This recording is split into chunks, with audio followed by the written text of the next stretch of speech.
Today we are looking at another unforgettable African empire, the Mali Empire. This was the successor state to the earlier empire of Ghana, but how do we know about it? From oral tradition and from Islamic sources. The Islamic sources are Al-Umari, Ibn Battuta and Al-Khaldun. The area that became the Mali Empire was bisected by the Niger River, an important artery that stretched from the Gulf of Guinea to the Atlantic Ocean. This African empire is said to have been started by Sundiata Keita, a Mandinka chief, who emerged victorious in battle in 1235. Thanks to his centralized government, diplomacy, and well-trained army. He expanded the empire and thus the Mali Empire flourished under him. Now here is a shocker. Did you know that the Walt Disney animation, The Lion King, was inspired by the story of Sundiata Keita, this first ruler of the Mali Empire? Most of what is known about the founder of this African empire comes from the Epic of Sundiata.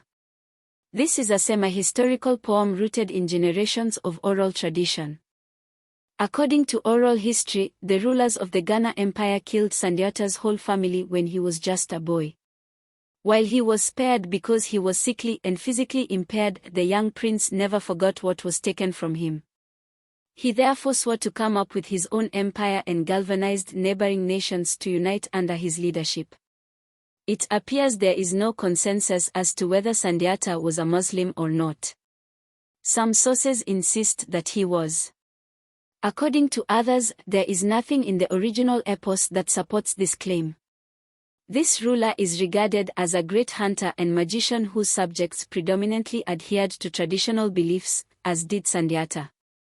Islam did spread throughout the kingdom, but indigenous African spirituality was still practiced at large by the rest of the population, and this was noted by Ibn Battuta, who visited Mali in 1352.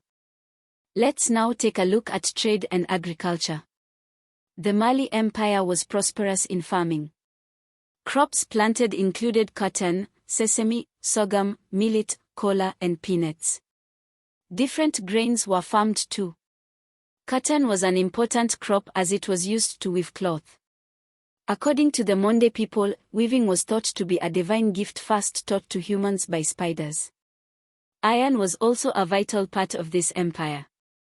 It was used to make tools and weapons, which included spears, daggers, arrows, and swords. Iron was produced by skilled blacksmiths, who were greatly respected and thought to have great spiritual power.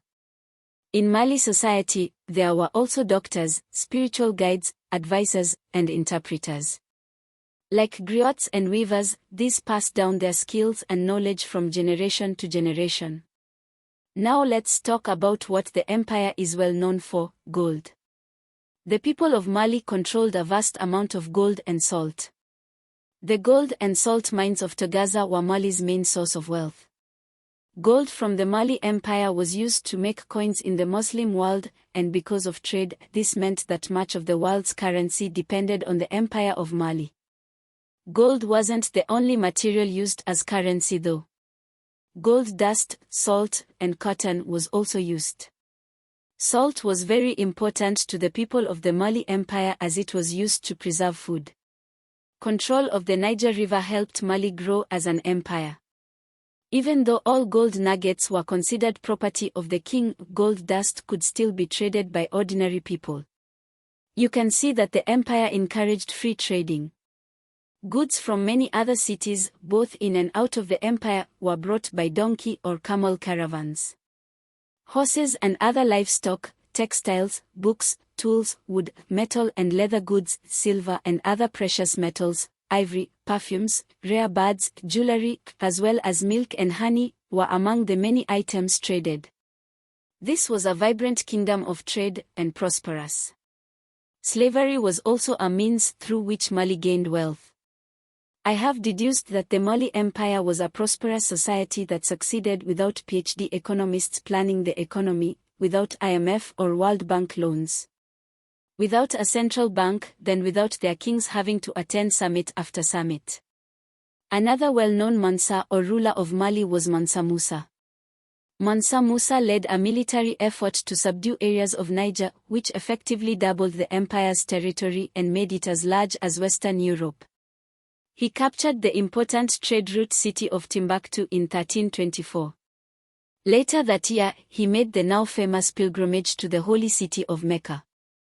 For generations, a common representation of West African lands on primitive maps was a black king sitting atop a gold nugget said to represent Mansa Musa and his empire's riches.